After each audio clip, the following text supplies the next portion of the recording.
The world's most advanced missile defense system just got outplayed, not by one missile, not by one country, but by a synchronized, multi-front assault that exposed the gaps every defense analyst feared but few publicly admitted.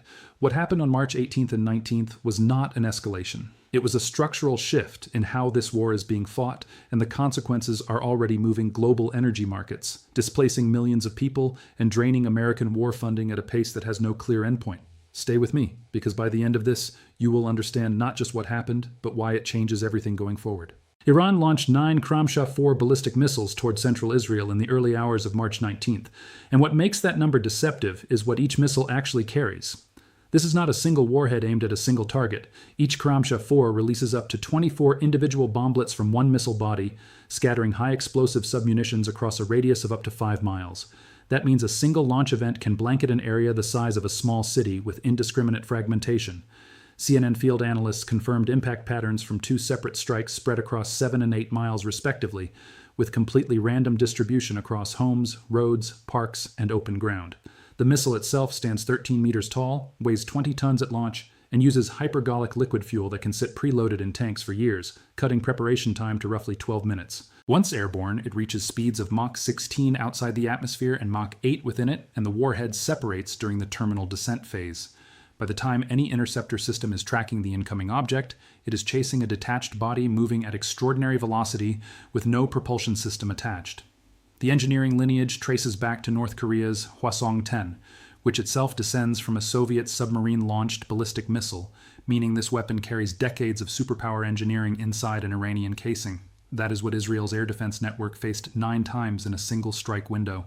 The reason those 9 missiles matter so much comes down to how Israel's layered defense architecture actually functions under pressure.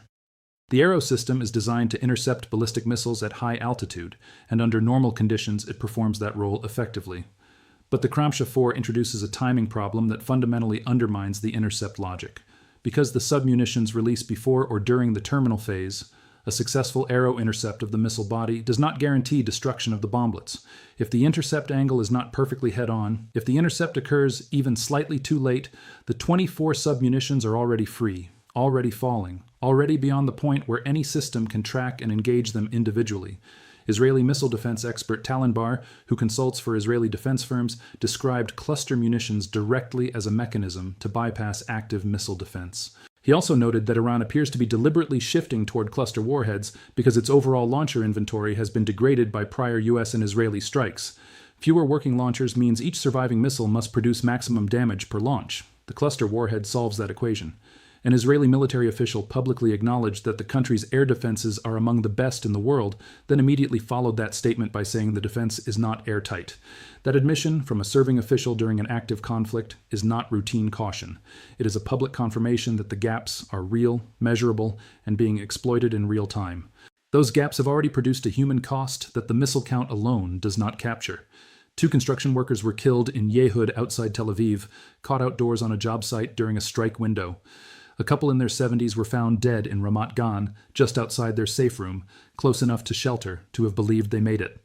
A 30-year-old foreign worker was killed at Moshav Adanim by cluster shrapnel on March 19th. 3 Palestinian women were killed in the West Bank by Iranian missiles, marking the first fatalities in that territory since the war began. Israeli authorities confirmed at least 15 deaths across the country during this phase of the conflict. The Israeli Health Ministry simultaneously warned citizens to rush to shelters quickly while cautioning them not to injure themselves in the scramble because people were being hurt in the rush to reach safety. Schools have been shut. Parliament is barely functional.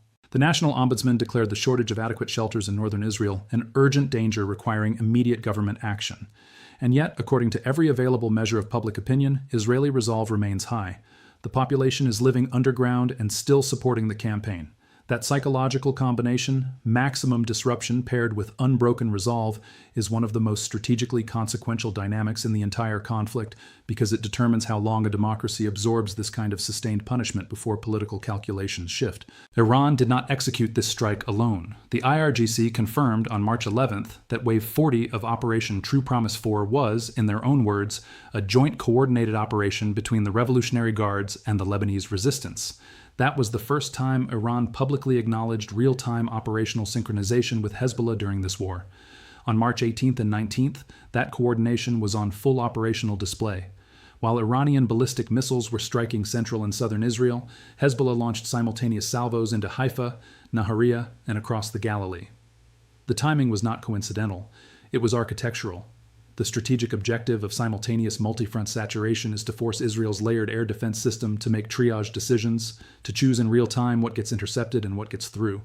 Every defense system has a finite number of interceptors available per engagement window. Force it to engage threats from the north and the south at the same moment, and you mathematically increase the probability that something penetrates. ACL analysis estimates Hezbollah still holds approximately 25,000 missiles, 10,000 drones, and thousands of elite Radwan fighters. Since March 3rd, the group has claimed more than 280 separate attack waves. Israel has responded with more than 250 strikes across Lebanon, with ground forces pushing deeper south of the Litani River. Over 1 million Lebanese have been displaced, representing nearly 20% of the country's entire population. Major General Rafi Milo, head of Israel's Northern Command, described Hezbollah's re-entry into the war as a serious mistake, then warned that strike intensity will increase. That is not the language of a commander who expects this front to close soon. The 80th target category in this strike package is the one that most general coverage missed entirely. Among the sites, Iran's IRGC, designated for attack during waves 63 and 64, were Israeli tanker aircraft, specifically the aerial refueling fleet that enables F-35I jets to conduct deep strike missions into Iranian territory. This is not a symbolic target. Destroy or degrade Israel's tanker aircraft, and you fundamentally limit the operational range of the strike packages Israel can send into Iran. Long-range precision missions against hardened Iranian infrastructure require aerial refueling. Without it, the attack radius shrinks, the loiter time disappears, and the strategic options that have kept Iran under pressure since the campaign began become considerably more constrained. Iran is not merely trying to kill people or damage infrastructure. It is trying to remove Israel's ability to project offensive power at range. Ben Gurion Airport was also designated as a primary target, described by the IRGC as the main gathering place for combat operations and support activities. Haifa was targeted for its refinery infrastructure and troop concentrations. Rishon LeZion, a city of over 250,000 people, was hit directly.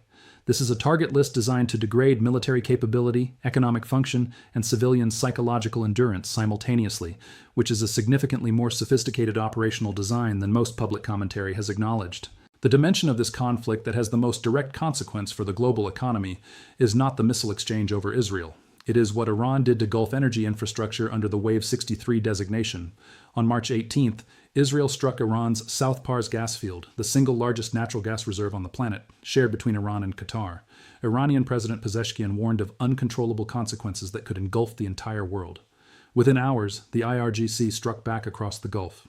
Qatar's Ras Laffan industrial city, responsible for approximately 20% of global liquefied natural gas supply, took direct missile hits. Qatar Energy confirmed significant fires and extensive structural damage. Production had already been suspended since March 2nd following earlier drone strikes, and energy analysts at Wood Mackenzie assessed that this new round could delay restart by more than 2 months. Saudi Arabia's Yanbu refinery on the Red Sea was struck, which matters specifically because the Saudis had been rerouting oil exports west through the Red Sea to bypass the closed Strait of Hormuz. Iran struck the alternative route. 2 Kuwaiti refineries were set ablaze. The UAE's gas facilities in Abu Dhabi were forced offline. Brent crude surged toward $118 per barrel and was trading around $113 on Thursday. European natural gas prices rose approximately 25% in a single day and are now more than 60% above pre-war levels. The IRGC issued a direct statement following the Gulf strikes warning that if the attacks on South Pars are repeated, subsequent attacks on energy infrastructure and that of allied nations will not cease until total destruction. That is an operational declaration, not posturing. The numbers surrounding this conflict, taken together, describe a war that has already exceeded any framework its participants publicly defined at the outset. The Pentagon has requested more than $200 billion in war funding from Congress. The United States has struck more than 7,000 targets inside Iran.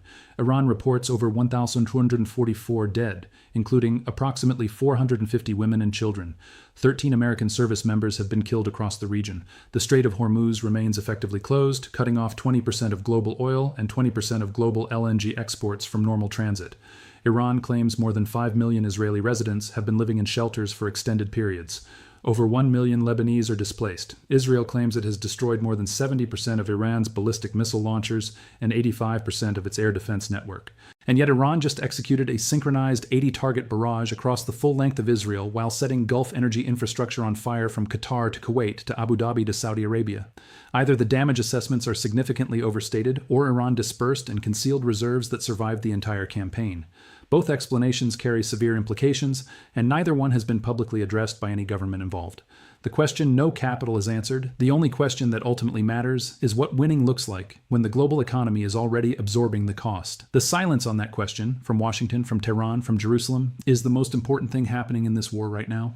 The missiles are the story everyone is watching. The energy markets are the story everyone will feel. 80 targets struck in a single window. Gulf LNG facilities on fire. Brent crude above 113 down. The Strait of Hormuz closed. 5 million people in shelters. 1 million displaced. And not one government involved has defined what an acceptable end to this looks like. That gap between the scale of the damage and the absence of any exit framework is where the real danger lives. Share this with anyone who is tracking this conflict. Subscribe if you want to stay ahead of what comes next. And drop your assessment in the comments. Who do you think holds the strategic advantage right now? And what does a realistic endpoint to this war actually look like? I'll see you in the next one.